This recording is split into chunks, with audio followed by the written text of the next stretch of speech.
அனைவருடைய பாவங்களுக்காக நாம் அனுபவிக்க வேண்டிய நித்தியமாய் நாம் அனுபவிக்க வேண்டிய அந்த பாதாளத்தின் வேதனைகளை, நரக வேதனையை இயேசு அனுபவித்தார்.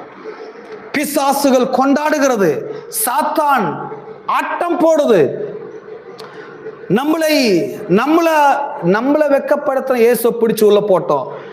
இவர் தலைகளை நின்னா கூட இனிமே இந்த இடத்தோட அவர் வெளியே போகவே முடியாது. இவர் ஆட்டம் எல்லாம் பூமியிலே தான். பாதாளத்தில் இவர் ஆட்டம் இங்கே பலிக்காது.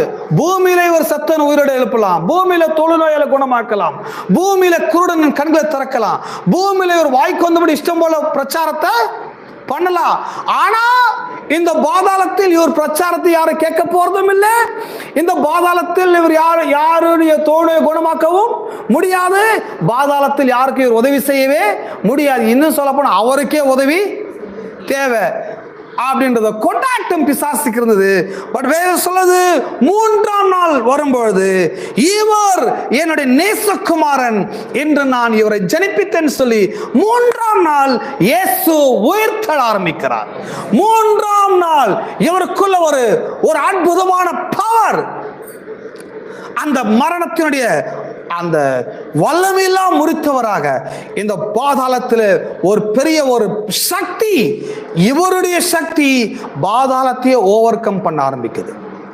பாதாளமே கதி கலங்க ஆரம்பிக்கிறது, பிசாசுகள் நடுங்க ஆரம்பிக்கிறது.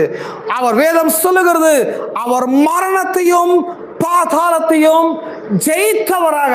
எல்லாரும் சேர்ந்து சொல்லும், மரணத்தையும் பாதாளத்தையும்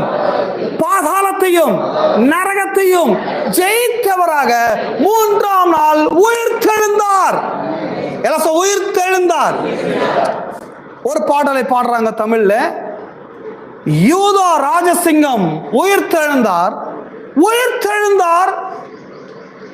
உயிர்த்தெழுந்த கிறிஸ்து இனி அவர் மரிப்பது இல்லை. நல்லா பாடுறாங்க, ராகத்தோட தான் பாடுறாங்க, பாட்டு கூட நல்லா இருக்குது. அதை நான் ரொம்ப விரும்புகிற பாடல், வாழ்க்கையில் நான் நிறைய முறை பாடி இருக்கிற பாடல் அது.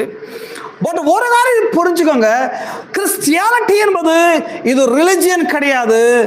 கிறிஸ்டியானிட்டி என்பது இது ஒரு ராஜ்யத்தை பற்றியது. ராஜா மரித்தார், அடக்கம் பண்ணப்பட்டார், மூன்றாம் நாள் உயிர்த்தெழுந்து விட்டார். உயிர்த்தெழுந்த கிறிஸ்து யூதா ராஜசிங்கமாய் இருக்கிற இவர் ஒருபோதும் மரிப்பது இல்லை. மறுபடியும் இவரை கல்லறையில் வைக்கப்படுவதும் இல்லை, மறுபடியும் இவரை சிலுவையில் அறையப்படுவதும் இல்லை. இது நடந்து விட்டது. ஒரு முறை சிலுவையில் அறைந்தார்கள், ஒரு முறை அடக்கம் பண்ணினார்கள், ஒரு முறை பாதாளத்துக்கு போனார், பாதாளத்தை ஜெயித்தார், கல்லறையை திறந்தார், வெளியே வந்து விட்டார்.